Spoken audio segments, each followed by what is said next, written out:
Hello दोस्तों, नमस्कार। उप मंडलीय शिक्षक और हम मैथ्स वाला सेगमेंट पे फोकस कर रहे हैं। मैथ्स में 20 क्वेश्चन आएंगे और ये काफ़ी स्कोरिंग रहता है। इसमें से 100 आउट ऑफ 100 भी लाया जा सकता है। तो हम लोग मैथ्स वाले सेगमेंट को पिक करते हुए 10 लेक्चर में हम लोग तक ख़त्म करने का प्रयास करेंगे। और मैथ्स में हम उस थॉट पे काम कर रहे हैं कि आपका पेपर में क्वेश्चन बने। तो पेपर में क्वेश्चन कैसे बनेगा? अगर एक पेज में अगर आपका थ्योरी रहे, पूरा का पूरा थ्योरी केवल एक ही पेज में, तो जब भी आप क्वेश्चन बनाएंगे, जब आपके पास एमसीक्यू आएंगे, आप अपने दिमाग पे जोर उस पेज पे डालिएगा। उस पेज में उस कुछ टाइप का क्वेश्चन था, अगर हाँ तो उसी पैटर्न का क्वेश्चन का फॉर्मेट को बनाते हुए सॉल्व कर दीजिएगा। तो हमारा फिलॉसफी यही है कि सिंगल क्वेश्चन सिंगल कॉन्सेप्ट। तो पिछले में हम लोगों ने परसेंटेज पे काम किया हुआ है, अभी हम पॉपुलेशन पे काम करेंगे। फिर देखते हैं उसके बाद और कौन से टॉपिक पे काम करेंगे। तो अभी स्टार्ट करते हैं पॉपुलेशन वाले टॉपिक पे। तो पॉपुलेशन वाले में कैसे करते हैं कि जैसे उसमें जनरल पे क्वेश्चन आते हैं, जैसे टुडे से present population is about, suppose मान लो 10,000 दे रहा है, और इंटरेस्ट अगर 10% के इंटरेस्ट से अगर वो बढ़ रहा है, इंक्रीज़ कर रहा है, तो आफ्टर 2 ईयर्स पॉपुलेशन इंक्रीमेंट कितना होगा बोल रहा है। तो अगर 10% की इंक्रीमेंट कर रहे हैं, इसका रेशियो हो गया 1/10, और 2 साल बाद। तो इसको निकालने का तरीका रहता है कि 10% इंक्रीमेंट कर रहे हैं ना, तो पहले तो रेशियो बनाओ कि 10:11, 10 के/11 इंक्रीमेंट के कारण। फिर अगर 2 साल के लिए बोल रहे हैं तो स्क्वायर कर दो, अगर 3 साल बोलते तो क्यूब कर देते। तो अगर 2 साल बोल रहे हैं तो हम लोग स्क्वायर कर दिए। तो 10 का स्क्वायर, 11 का स्क्वायर, तो 10 का स्क्वायर हो गया 100, 11 का स्क्वायर हो गया 1 to 1। 100 का वैल्यू बोल रहा है, पहले प्रेजेंट पॉपुलेशन इज अबाउट 10,000, तो अगर 100 का वैल्यू कितना है 10,000, 121 का वैल्यू निकालना है अपने को। तो 121 मतलब एक्स, तो X is equal to 10,000, 10,000 divided by 100 into 1 to 1, simple. उसके बाद जैसे अदर टाइप का और क्या क्वेश्चन आता है, जैसे present population is about 8640, present so population decreases बोल रहा है 14/7, तो 14/7 मतलब और उसके बाद क्वेश्चन दे रहा है अगर पॉपुलेशन डिक्रीज हो रहा है 14/7 से, तो बिफोर 3 ईयर बोल रहे हैं, पहले कितना था। तो पहले का निकालना है, अभी का वैल्यू दिया है 86540, पहले का निकालना है। तो जैसे 7:6 के रेशियो में 14/7, तो इसका होता है 1/7 होता है। तो 1/7 का अगर डिक्रीमेंट करेंगे ना, 7 से 1 कम तो 6, तो 6 से 1 7:6, तो पहले का निकालना है। तो अभी का वैल्यू दिया है 8640, तो 3 साल पहले ना, तो 3 का क्यूब कर दिए, 6 का क्यूब कर दिए, 7 का क्यूब कर दिए। 6 का क्यूब करेंगे तो 216, 216 का वैल्यू दिया है 8640, 343 का निकालना है 7 का क्यूब। तो X is equal to 8640 divided by 216 into 343, तो ऐसे करके एक्स निकल जाएगा।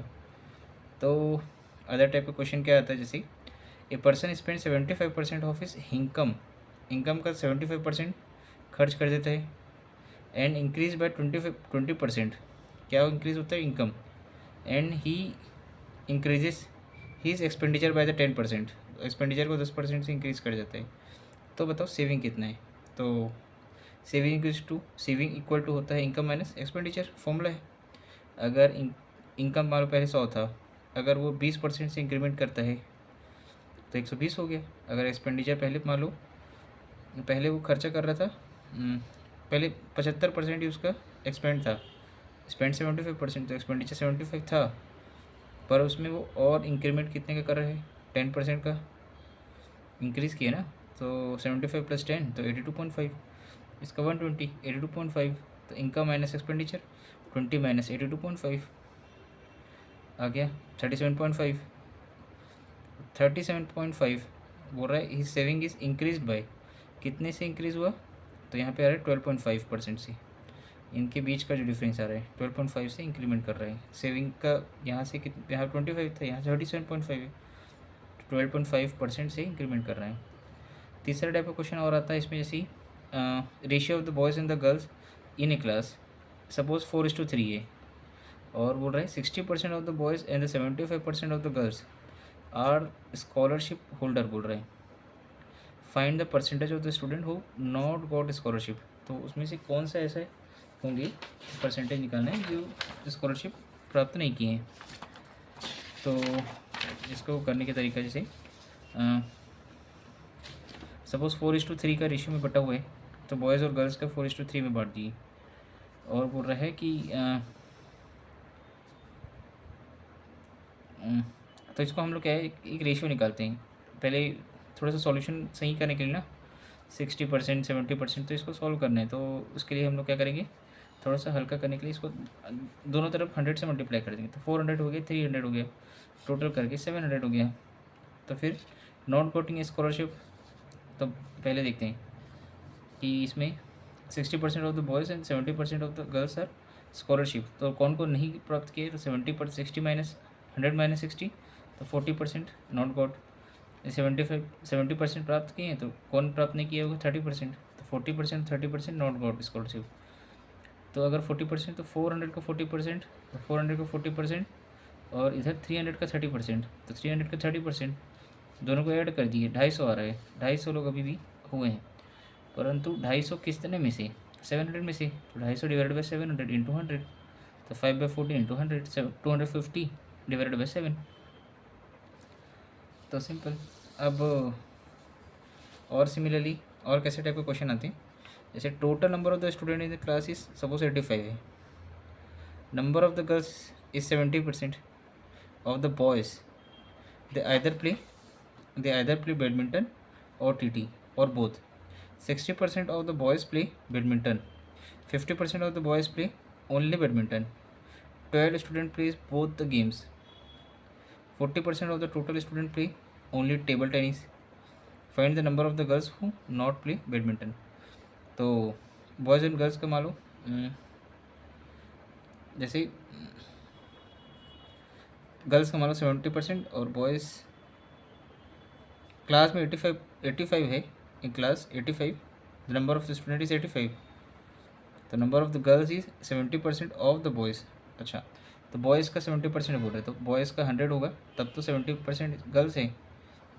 तो 10:7 के रेशियो में आया, और इसका वैल्यू कितना है, 17 लोगों का वैल्यू 85 स्टूडेंट के बराबर है। तो एक का वैल्यू कितना हुआ, तो 85 डिवाइडेड बाई 17, तो 5 के बराबर। तो बॉयज़ और गर्ल्स का रेशियो निकाल लेते हैं। तो अगर 5 का है तो बॉयज़ का 5/10, और ऐसी 5/7, तो 7 5 जो 35, 5 10 जो 50, तो बॉयज़ फिर 50 लोग हैं, गर्ल्स 35 लोग हैं। तो अब बोल रहा है टोटल क्या, 40% ओनली प्ले टेबल टेनिस बोल रहे हैं। तो 85 है, तो उसमें टोटल का 40%, तो 85 इंटू 40%, तो 34 लोग ओनली प्ले टेबल टेनिस। तो पहले उसको एक बना दो वेन डायग्राम, तो इसमें TT बना दो, बैडमिंटन मतलब बॉयज़ और गर्ल्स। तो ओनली 34 लोग ओनली प्ले वो टेबल टेनिस। तो इसके अंदर ये भी पार्ट, ये वाला ना 20+14 वाला, जो ये वाला है, ये वाला 34 लोग निकलना है। तब ये वाले 34 लोग कैसे निकलेंगे, उसके बाद क्वेश्चन बुक में और दिए हुए कि 60% प्ले बैडमिंटन बॉयज़ जो बैडमिंटन खेलते हैं वो 60% बोल रहे हैं। तो बॉयज़ पहले कितना है, 50 लोग हैं, इसके 60% निकालना है 50 का। तो 50 इंटू 60/100 काटेंगे, 30 लोग आएंगे। तो ये बॉयज़ जो बैडमिंटन प्ले करते हैं, वो बैडमिंटन में बॉयज़ ये होंगे 30 लोग। तो ये दोनों मिला के भी 30 है, पर अभी अपने को पहले पता करना पड़ेगा कि ये और ये का वैल्यू कितना है। तो 30 लोग कराना है। तो 50% बॉयज़ ओनली प्ले बैडमिंटन, तो बैडमिंटन में ओनली प्ले निकालना है अपने को, है ना, वो 50% है। बॉयज़ कितने हैं, 50, तो 50 का फिर 50% निकाल लेते हैं। तो 50 इंटू 50/100 25 ओनली प्ले बैडमिंटन। अब बचा 30 में से 25 हटा दोगे तो 5, तो ये बॉयज़ का आ गया 5। टोटल बॉयज़ कितने थे, 50, 25 + 5 30 हो चुके हैं, बचे कितने, 20, तो वो टेबल टेनिस खेलेंगे जी। वैसे सिमिलरली गर्ल्स के भी वैसी, तो इसमें जैसे 12% प्ले बोथ गेम्स, 12 लोग बोल रहे हैं कि बोथ गेम्स खेलते हैं। 5 का वैल्यू आ गया, बचे कितने, 7, तो 7 को नीचे डाल दिए बोथ वाले में। अब गर्ल्स है कितनी, 35, ठीक है। तो अब टोटल को 35 बनाना है, और कुछ दिया है,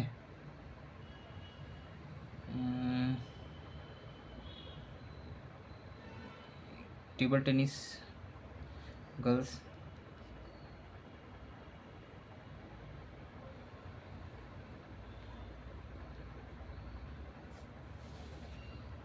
40% of the total student play only table tennis. हाँ जी, तो जैसे इसमें टोटल का 40% ओनली प्ले टेबल टेनिस ना, तो टेबल टेनिस में ओनली टेबल टेनिस में 34 लोग का अपन डेटा निकाले थे, तो 34 में से 20 का तो अपन वैल्यू आ गया। तो 34 में से अगर 20 का वैल्यू को माइनस कर देंगे तो बचा 14, तो इसका 14 आ गया। 7 + 14 ये हो गया 21। और गर्ल्स कितने हैं? 35, 35 - 21 14। तो ऐसे करके वेन डायग्राम कंप्लीट हो जाएगा। और उसके रिलेटेड 2-4 और क्वेश्चन आते हैं, सबके ए पार्ट भी करके बना सकते हैं। सिमिलरली हम लोग प्रॉफिट एंड लॉस पे काम करते हैं, तो प्रॉफिट एंड लॉस भी पढ़ लेते हैं। तो इसी में जैसे प्रॉफिट एंड लॉस में 2 टाइप क्वेश्चन आते हैं, परसेंटेज ऑफ प्रॉफिट और परसेंटेज ऑफ लॉस। तो प्रॉफिट हमेशा कॉस्ट प्राइस पे निकलेगा, लॉस भी कॉस्ट प्राइस पे निकलेगा, मेन बात। तो जैसे प्रॉफिट परसेंटेज निकालना है तो profit upon cost price into 100, और लॉस निकालना रहेगा तो loss upon cost price into 100। Suppose question क्या आएगा कि कॉस्ट प्राइस दिया रहेगा सपोज 80, सेलिंग प्राइस दिया रहेगा 88, तो प्रॉफिट निकालना है। तो बीच का डिफरेंस कितने? 8 का। प्रॉफिट निकालना है, 8 का डिफरेंस है, किस में से निकालना रहेगा अपने को? हमेशा कॉस्ट प्राइस में से। तो 8 डिवाइडेड बाई 80, तो 8 डिवाइडेड बाई 80 आ गया इंटू 100, तो 10% का वैल्यू आ गया इसका प्रॉफिट। सपोज क्वेश्चन आएगा कि 840 उसका कॉस्ट प्राइस है, प्रॉफिट मान लो दे देगा 12.5% का, तो इसका रेशियो होता है 1/8। सेलिंग प्राइस निकालना होगा तो ये प्रॉफिट है ना, तो प्रॉफिट मतलब इंक्रीमेंट। तो 8 से 1 बढ़ा होगा, तो 8 से 1 बढ़ा होगा मतलब 9 हुआ होगा।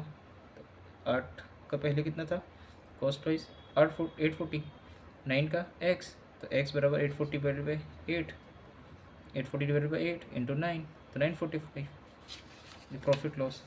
सिमिलरली अगर लॉस परसेंट निकालना है तो लॉस परसेंटेज जैसे 14 2/7 दिया है तो 1/7, सेलिंग प्राइस 432 दिया है, कॉस्ट प्राइस निकालना होगा। लॉस है ना, तो लॉस मतलब कम, तो 1/7, 7 से कितना कम? 1, 7 से कितना कम? 1, तो 6। 7 का वैल्यू पहले का निकालना है, अभी का तो दिया हुआ है ना सेलिंग प्राइस 432, लॉस निकाल रहे हैं तो x divided by 432 divided by 6, 432 divided by 6 into 7 loss percent. Profit निकालना रहेगा तो जैसे 37.5% है, तो 3/8 का रेशियो आ गया, तो प्रॉफिट निकालना है। पहले प्रॉफिट दे चुका है 48, तो 3/8 का वैल्यू दिए रखा है एक्चुअल में। कॉस्ट प्राइस सेलिंग प्राइस निकालना है, तो कॉस्ट प्राइस मतलब कितने से प्रॉफिट हो मतलब इंक्रीमेंट, तो 8 से कितना इंक्रीमेंट होगा? 3, 8 से कितना इंक्रीमेंट होगा? 3, तो 8 + 3 11, कॉस्ट प्राइस 11 8 और सेलिंग प्राइस 11, बीच का डिफरेंस 3, 3 का वैल्यू दे रखा है 48, प्रॉफिट 1 का 48/3 16, तो कॉस्ट प्राइस निकालना है, तो 16 का वैल्यू मल्टीप्लाई 8 का रेशियो में, वैसे ही सेलिंग प्राइस भी निकालना होगा, तो 16 इंटू 11 सेलिंग प्राइस आ जाएगा। फिर person sold an article at loss ना, लॉस ऑफ 7%, बेचता है 7% के लॉस पे। If he sold at ₹36 more he would have gain 2%। अगर 36 रुपये बढ़ा के बेचता तो 2% का उसको गेन हो रहा है। तो find the cost price of the article. Suppose यहाँ पे कोई वैल्यू है उसमें से अगर 7% के लॉस से बेच रहा है, लॉस से ना, अगर कुछ रेट से बेचा तो 7% का लॉस हुआ, इसमें से अगर कुछ बढ़ा के बेचा तो 2% का प्रॉफिट हुआ।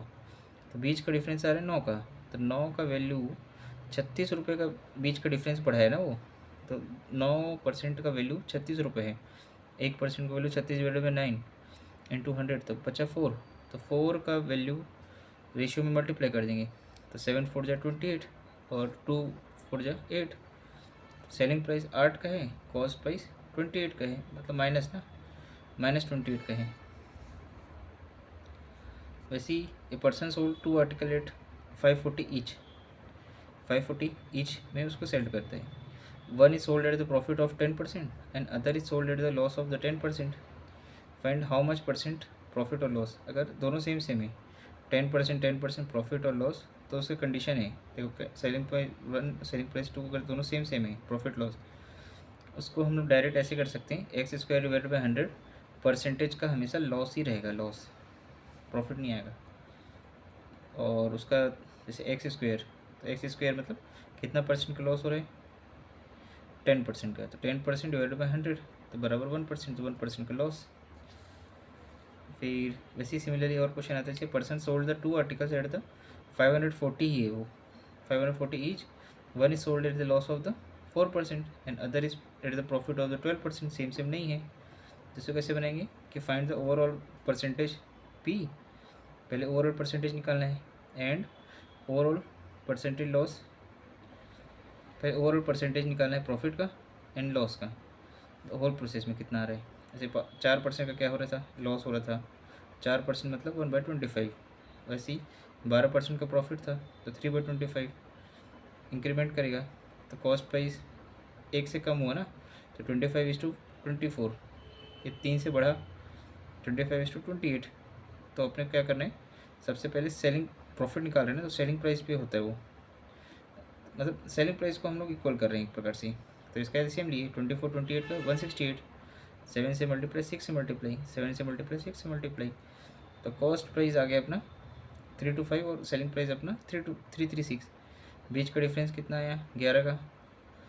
तो 11 कितने में से इंक्रीमेंट किया, 325 में से, तो 11 डिवाइडेड बाई 325 इंटू 100, तो 44/13%। तो इसमें सेलिंग प्राइस को सेम करेंगे ताकि कंपेयर किया जा सके कि कितना ऐड हुआ है कितना लॉस हुआ है, इसलिए सेलिंग प्राइस को सेम किया गया था उसमें। फिर और सिमिलर क्वेश्चन देखते हैं, प्रॉफिट लॉस अपन कर रहे हैं प्रॉफिट लॉस। तो फिर a person calculate is profit percentage in the selling price, अगर सेलिंग प्राइस में अगर कैलकुलेट करता है, इफ़ ही अनाउंस 20% प्रॉफिट हो रहा है बोलता है, और find his actual profit percentage निकालना है। अगर 20% क्या हो रहा है प्रॉफिट, तो 20% प्रॉफिट मतलब 1/5, प्रॉफिट कितने का हो रहा है 1 का, सेलिंग प्राइस कितने का है 5 का, डिफरेंस कितने का है 1 का, कॉस्ट प्राइस सेलिंग प्राइस का रेशियो कितना आएगा 1 का, क्या हो रहा है लॉस हो रहा है ना, 20% क्या हो रहा है profit in which selling price, 20% को प्रॉफिट हो रहा है तो इंक्रीमेंट हो रहा है, तो अगर डिफरेंस 1 का है,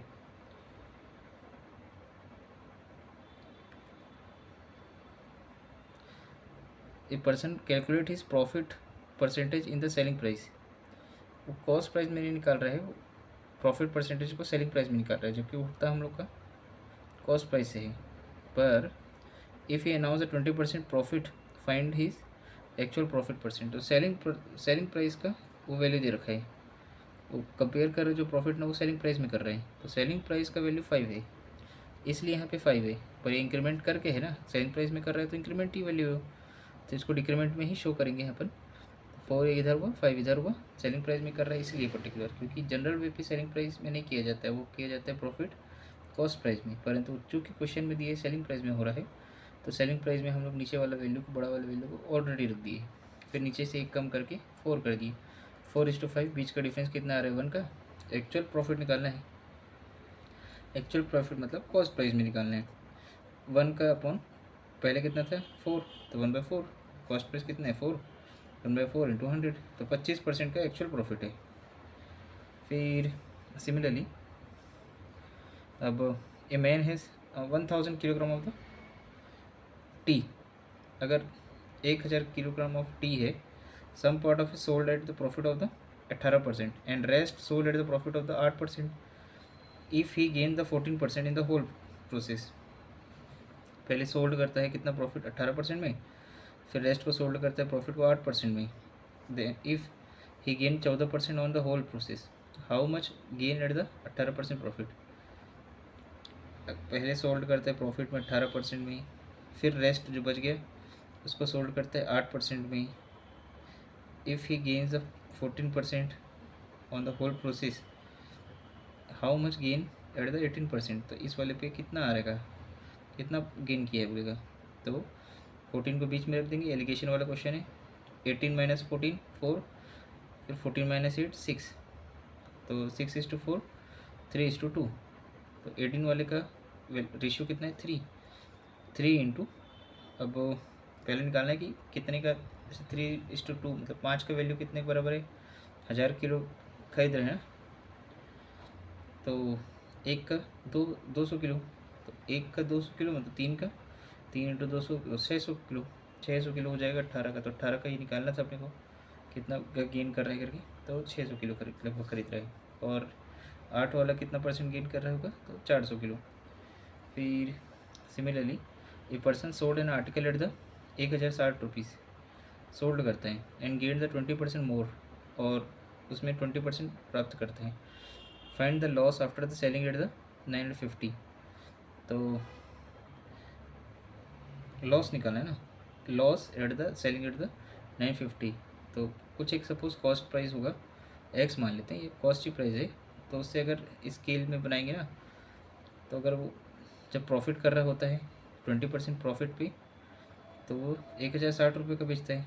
अब वही अगर कुछ लॉस कर रहा है तो वो सेलिंग एट द 950, तो उसी पर्टिकुलर पॉइंट से लॉस पे 950 पे, बीच का डिफरेंस 11 का है, तो 11 का डिफरेंस पे 950 से 1060 में 110 का होता है। एक का 110 बराबर 11, तो 10 का वैल्यू आएगा एक रेशियो का। तो अगर लॉस वाले पे अगर बात की जाए, तो जैसे अगर एक एक का वैल्यू कितना है 10, तो 10 इंटू और ये 5,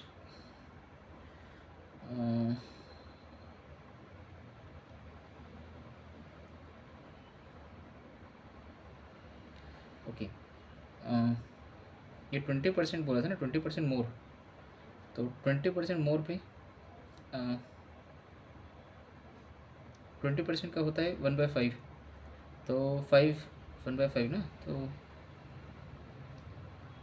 एक 1/5, तो 5 में से कितना इंक्रीमेंट हुआ 1, तो 6, तो 6 का इंक्रीमेंट हुआ, पर एक का वैल्यू कितना है 10, तो 6 इंटू 10, तो 60 का वैल्यू आ गया। तो एक का वैल्यू है कितना 6, तो जब इंक्रीमेंट हुआ तो, और जब इंक्रीमेंट नहीं हुआ होगा तो कितना था कॉस्ट प्राइस में, तो कॉस्ट प्राइस उसका 5, तो 5 इंटू 10 50 लॉस का। वैसे ही similarly A person professing his goods and sell at the cost price but uses 900 gram of the 1 kilogram, 100 ग्राम पता नहीं अभी भी कहाँ है, 900 ग्राम का यूज क्यों क्या बोलता है एक किलोग्राम में। फाइंड इज गेन परसेंटेज निकालना है। सपोज सेलिंग प्राइस 1000 ग्राम है, मतलब 1 किलो मतलब 1000 ग्राम, कॉस्ट प्राइस 900 ग्राम का हुआ, बीच का डिफरेंस 100 ग्राम, तो प्रॉफिट परसेंटेज निकालना है। बीच का डिफरेंस कितना है 100 ग्राम का, किस में से 900 में से, कॉस्ट प्राइस में से, इंटू 100, तो ये अपना आ गया प्रॉफिट परसेंटेज। सिमिलरली अगर person professing is goods at the cost price but uses less bit and gain 4 1/6%, कम को उपयोग करता है और उसके बाद भी 4 1/6% को प्राप्त कर लेता है। How much it uses the of 1 kilogram, तो 1 किलोग्राम का कितना यूज़ करेगा, सेलिंग प्राइस कितना है उसका 1000 का है, 1 किलोग्राम, तो 1000 का सपोज इसका सेलिंग प्राइस है, प्रॉफिट कितना कमा रहा है 4 1/6%, तो 25/6% होता है। 25/6 इन परसेंटेज को हटाने के लिए 100 से डिवाइड कर दो, तो 1/24 आ रहा है ratio. Cost price selling price का रेशियो अगर 1 से इंक्रीमेंट करेगा ना, तो गेन किया ना, तो गेन का मतलब इंक्रीमेंट, तो 24:25, 25 का वैल्यू 1000 किलोग्राम, तो वो पहले कितना किया होगा कॉस्ट प्राइस में से एक्स निकालना है, तो 1000 डिवाइडेड बाई 25 इंटू 24। वैसे ही a person sold T at the profit of the 20%, person बेचता है 20% में एंड यूजेस 10% ऑफ इट, 10% उसका यूज़ करता है मात्र। फाइंड इज गेन परसेंटेज निकालना है, तो 20% का गेन है, तो 100 से 120, तो ये तो हुआ गेन के बाद, जबकि उसका 10% का उपयोग कर रहता है, किस में से करेगा उस कॉस्ट प्राइस में से ना, उसका बेस प्राइस कितना है कॉस्ट प्राइस है, तो बेस में से 10% का कम यूज़ करेगा, तो वो यूज़ करेगा मात्र कितना 90% का, तो इस 90% से वो कन्वर्ट हुआ है कितना सेलिंग प्राइस में 120। इसका 10% कहाँ गया है वो तो यही जानेगा, पर हम लोग इसको कम में ही एनालिसिस करना होगा, क्योंकि वो कम का यूज़ किया है, यूज़ ही नहीं किया, 10% को छुपा लिया कहीं पे, तो 90 और इधर 120, इसमें एक्स को फाइंड आउट करना है, तो x divided by 30 divided by 90 into 100, बीच का डिफरेंस कितना है 30, कितने में से कहाँ से इंक्रीमेंट हुआ है? 90 से, तो 30/90 इंटू 100, सिंपल। वैसे ही और क्वेश्चन आता है, जैसे पर्सन जो है फ्रॉड करता है, फ्रॉड कर रहा है 10% at the time of the purchase and 10% at the time of the selling. Find is overall gain percentage निकालना है। सपोज 100 है, फ्रॉड किया 10% at the time of the purchase, खरीदने के समय 10% कर लिया, बेचने के समय भी 10% किया, तो 110% में बेचा, तो बीच का डिफरेंस कितना रहा? 20 का। कहाँ से इंक्रीमेंट किया? 90 से। 20/90 into 100, 200/9%। After selling the 33 metre of the cloth a person gain cost price of the 11 metre, find is gain percentage. तो जो दिख रहा है वैसे वैसी एज इट इज़ इक्वेशन बना दो। से selling 33 metre cloth, selling price 33 metre, selling price 33 metre of cloth is equal to, बोल रहे हैं gain of is equal to gain of cost price of the 11 metre. तो 33 कॉस्ट प्राइस तो रहेगा ही रहेगा, पर 11 मीटर उसके कॉस्ट प्राइस के बराबर का गेन आया। तो 33 selling price equal to cost price को ऐड कर दिए 44 cost price, selling price upon cost price 44/3, 4/3, बीच का डिफरेंस 1। तो 1 कहाँ से इंक्रीमेंट कर रहे हैं? 3 से, तो 1/3 into 100। After selling 33 metre of the cloth the person gain and selling price of the 11 metre, selling price ना, selling price of the 11 metre, find the gain percentage. तो यहाँ पे उस समय कॉस्ट प्राइस था, यहाँ पे सेलिंग प्राइस है, क्योंकि यहाँ पे सेलिंग प्राइस दिया हुआ है। तो 33 मीटर को जब बेचा वो बराबर है, अब 33 कॉस्ट प्राइस तो रहेगा ही, कॉस्ट प्राइस तो लगना ही लगना है, तो साथ में वो गेन कर रहा है कितना? Selling price of the 11 metre का बराबर। तो selling price 22, selling price equal to 33 cost price, तो selling price upon cost price बराबर 33/22, तो 3/2, बीच का डिफरेंस 1, तो 1/2 इंटू 100। तो आफ्टर सेलिंग द 36 ऑरेंज को जब वो सेल करता है, a person lose selling price of the 4 orange, find is loss percentage. जब वो 36 ऑरेंज को सेल करता है तो 36 सेलिंग प्राइस, तो उसमें कॉस्ट प्राइस तो लगना ही लगना है, तो इक्वल टू 36 कॉस्ट प्राइस तो ऑटोमेटिकली आ जाएगा, पर वो 4 सेलिंग प्राइस का लॉस कर जाता है, तो -4 सेलिंग प्राइस, तो 40 S P is equal to 36 C P, S P बराबर सी पी 36/40, 9/10, डिफरेंस कितना है? 1 का। Find is loss percentage, loss कहाँ से करेगा? वो 10 से करेगा ना, तो 10 1/10, 1 डिवाइडेड बाई कहाँ से करेगा? तो 10 से करेगा, इंटू 100। फिर similarly a person sold an article at the gain of the 25%, if he purchase at a 20% less and sold at the ₹5 less, he would have gain 25%, find the cost price of the article. अगर person sold करता है article को 20% gain करके, तो 100 था, उसको 120 में cell कर दिया, ये सेलिंग प्राइस नंबर 1 है। If you purchase at the 20% less, अगर वो 20% लेस में खरीदे रहता तो वो सोल्ड कर देता, वो sailed eight the ₹5 less, he would have gain 25%। तो उसमें उसको अगर वो 20% में लेस में कर खरीदे रहता तो वो 25% का प्रॉफिट कमा लेता विथ एट ₹5 लेस, 5 रुपये कम बेच के भी। तो इसको करने का तरीका, जैसे 25% का प्रॉफिट है तो उसको 1/4 कॉस्ट प्राइस सेलिंग प्राइस 4:5, कितने में से इंक्रीमेंट किया था? 1 में से, तो 4:5। अगर 20 जो है वो बीच का डिफरेंस है, डिफरेंस वैल्यू बराबर 5 दिए हुए, 5 less he would have gain 25%। Actual में यहाँ पे पहला रेशियो बन गया था, उसके बाद कॉस्ट प्राइस सेलिंग प्राइस 2, अगर वो 20% अगर वो कम में ख़रीदा रहता तो कितना हुआ? 80। अगर 20% कम में ख़रीदा तो 80 आया, तो वो जब वो सेल करेगा तो 5 रुपये एक्स्ट्रा कमाएगा, ही would have gain 5 rupees less, 5 रुपये कम में भी बेच देगा उसको तो भी फंसा जाएगा। तो अगर वो कॉस्ट प्राइस 80 है तो सेलिंग प्राइस 80 इंटू उसमें क्या कितने का प्रॉफिट हुआ? 25% का, 25% का हुआ ना प्रॉफिट, तो 1/4, 4:5। अपने को सेलिंग प्राइस निकालना है तो 5 का वैल्यू निकालना है, कहाँ से? 4 में से, तो 5 डिवाइडेड बाई 4, 5/4 इंटू 80, तो ये आ जाएगा वैल्यू 100। 100 का वैल्यू आएगा जब वो सेकंड वाला जब SP2 आएगा। तो इसमें बीच का डिफरेंस कितना आ रहा है 100 और 120 के बीच में 20 का। यही अपने को पूछा था, find the cost price of the article 80। So next question जैसे 40% marks are required to pass an exam. A student secured the 37% and failed by the 24 marks and find the total marks and passing marks. तो suppose एक 40% marks are required to पास है, तो ये fix box रख देते हैं। अगर कोई मान लो 36 ला रहा है, 37 ला रहा है, तो 37 लाने पे कितना कम है, 3 का डिफरेंस कितना है, 3 का है, 3% का कम में वो कितना प्राप्त कर रहा है, 24 मार्क्स प्राप्त कर रहे हैं। इसके बीच का डिफरेंस अगर 3 का है तो 3% में 24 मार्क्स ले आता है। तो एक में कितना लगेगा, तो 24/3 इंटू 100, तो 800 का टोटल मार्क्स रहेगा। पासिंग मार्क्स कितना रहेगा 40 का, 40%, तो 24/3 इंटू 40 का, तो 40 मल्टीप्लाई कर दो 320 का।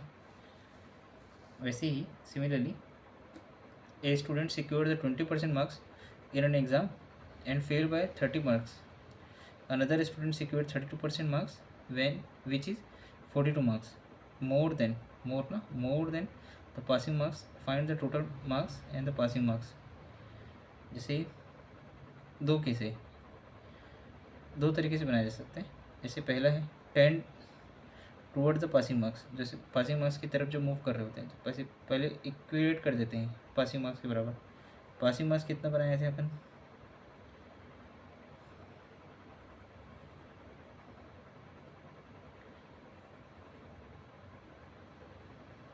अच्छा मोर देन पासिंग मार्क्स, तभी पासिंग मार्क्स के बराबर बनाना है। तो जैसे पहले सिचुएशन दी है, अगर 20% मार्क्स है, उसमें वो 30 मार्क्स से फेल किया था ना, तो 35 माइनस होता, परंतु हम लोग उसको जस्ट उल्टा कर देते हैं, उसी को प्लस कर देते हैं ताकि पासिंग करवा देते हैं। अगर इसको पास करवा दिए तो दूसरे वाले को भी उसी की टेंडेंसी में ला के खड़े करते हैं भाई। दूसरे वाले में क्या है, अदर स्टूडेंट जब 32% मार्क्स पा जाता है, जो 42 मार्क्स ज़्यादा है, अगर 42 मार्क्स ज़्यादा है तो कम कर दो भाई, किस में से, 32 में से, तो पासिंग मार्क्स के बराबर हो गया, इक्विवेलेंट हो गया। 10 टूवर्ड्स द पासिंग मार्क्स, ऐसे कॉन्सेप्ट बना सकते हैं। तो 32 माइनस 32% माइनस 42, परसेंटेज को एक तरफ लिया, 32 माइनस 20, 12% बराबर 42 + 30।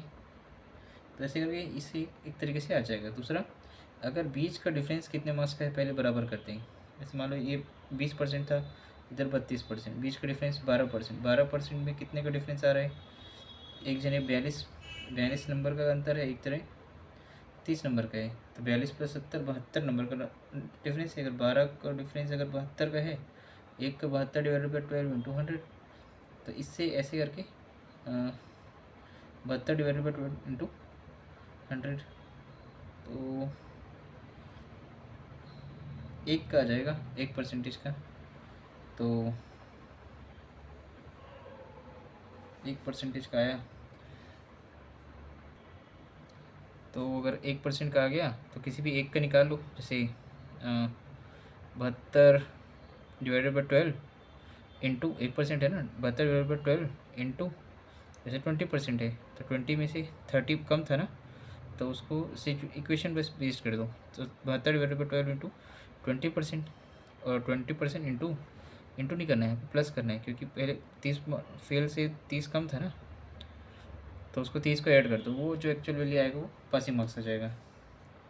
Similarly, mixture of the 20 litre of the milk in the water contain 10% of the water, and how much water should be added so that the percentage of the water becomes 25%। पहले कितना है, milk plus water का value जो है मान लो 20% है, 20 litre है, और 20 लीटर है तो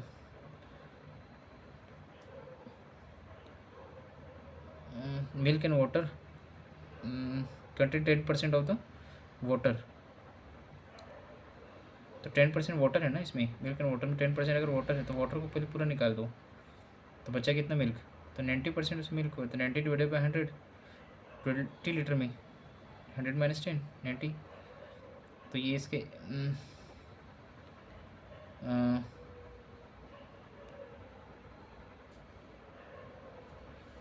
ये तो एक तरफ का रेशियो हुआ। वैसे ही दूसरे तरफ में भी बिना पानी का क्या स्थिति आएगा उसको देखते हैं। तो दूसरे तरफ क्या है, जैसे कि जैसे इसमें है कि how much water should be added so that the percentage of the water becomes 25%।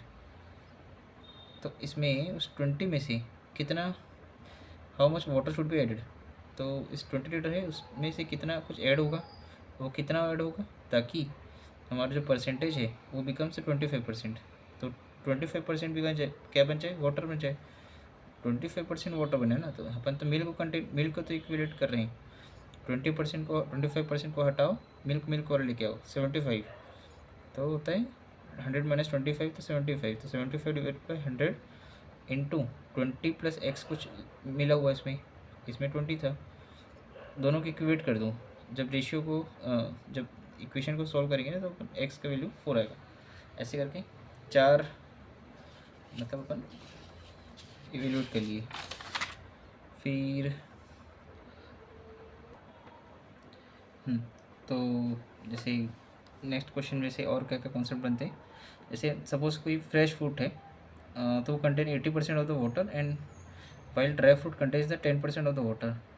How much fresh fruit is required to get the 250 kilogram of the dry fruit. तो जैसे इसका टेबल बनेगा, एक तरफ है फ्रेश फ्रूट, एक तरफ है ड्राई फ्रूट, उसमें वाटर कितना है और पल्प कितना है।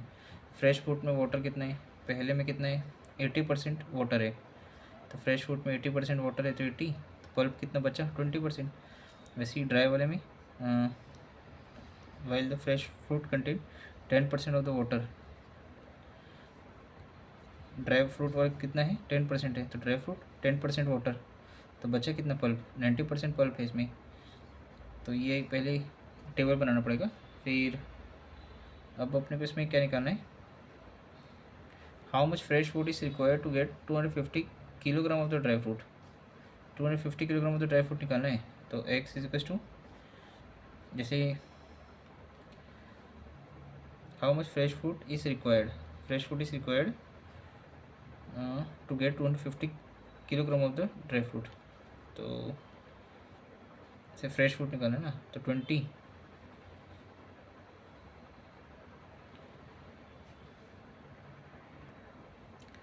तो इसमें क्या है, किसी भी एक को ना इक्विवेलेंट करेंगे। तो जैसे पहले पल्प को किए हैं इसमें एक्चुअल में, जैसे 20%, 20 डिवाइडेड बाई 100, इक्विवेलेंट 90%, तो 90 डिवाइडेड बाई 100, तो बोल रहा है कि 250 kilogram of the dry fruit. तो इस 90 वाले में, ड्राई फ्रूट वाले में 250 किलोग्राम अपने को बनाना है। तो 250 इंटू 90 परसेंटेज में 90 इंटू 100, 90 डिवाइडेड बाई 100, तो इसमें कुछ हुआ होगा ना, तो वो एक्स अपने इसी को फाइंड आउट करना है, एक्स। तो एक्स इज इक्वल टू 250, बस इसको कुछ मिला के इस इक्वेशन को सॉल्व करना है। तो 1125 किलोग्राम ये इतना स्टार्टिंग में रिक्वायर्ड होगा to get the 250 kilogram of the dry fruit. Similarly जैसे क्वेश्चन और आता है, 25% student mother neither play football nor play cricket, 50% play cricket, 35% football. तो लेट सपोज 100 ले लेते हैं, तो नाइदर प्ले वाले 25% है, तो 100 माइनस 25 75, टोटल कितने लोग होंगे 75। और अपने को इसमें डेटा कितना पता है, जैसे क्रिकेट प्लस फुटबॉल खेलने वाले लोग कितने हैं,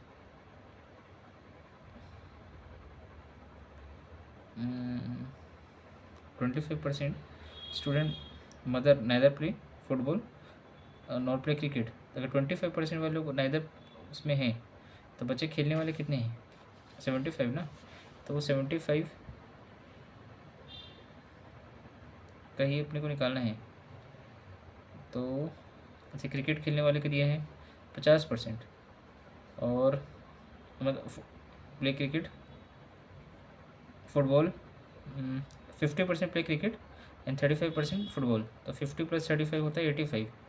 तो दोनों को अगर क्रिकेट वाले 50 और फुटबॉल वाले 35, दोनों को ऐड करेंगे तो 85, तो क्रिकेट प्लस फुटबॉल वाले 85 का वैल्यू 75% के बराबर है। तो अगर 75 है और ये 85 है, ये नाइदर वाले ना, नाइदर फुटबॉल नॉट वाले, तो इनमें से बीच का डिफरेंस कितना है 10 का, तो 10 कॉमन आएंगे और बाकी बच के 75 को एकोमोडेट करेंगे बोथ वाले में। फिर सिमिलरली एक और क्वेश्चन है, जैसे person purchase pencil 6 of rupees of A rupees ना 1 rupees and sold in 5 for a rupees, find is profit और द लॉस परसेंटेज। तो जैसे सपोज 6 पेंसिल ले रहे 1 रुपये में और सोल्ड कर दे रहे 5 रुपीज़ में, एक को 1 रुपीज़ में, 5 पेंसिल 1 रुपीज़ में। तो इससे क्या है, उसको प्रॉफिट और लॉस कितना आ रहा है वो बताना है। तो पहले क्वांटिटी को सेम करना पड़ेगा, तो सेम करने के लिए एलसीएम लेना पड़ेगा। 6 5 का 30, 5 से मल्टीप्लाई 6 से मल्टीप्लाई, इधर भी 5 से मल्टीप्लाई 6 से मल्टीप्लाई। तो बीच का डिफरेंस कितना है 1 का, कहाँ से इंक्रीमेंट कर रहे हैं 5 से, तो 1/5 × 100। तो इससे प्रॉफिट लॉस निकाला जा सकता है। प्रॉफिट लॉस हमेशा पैसे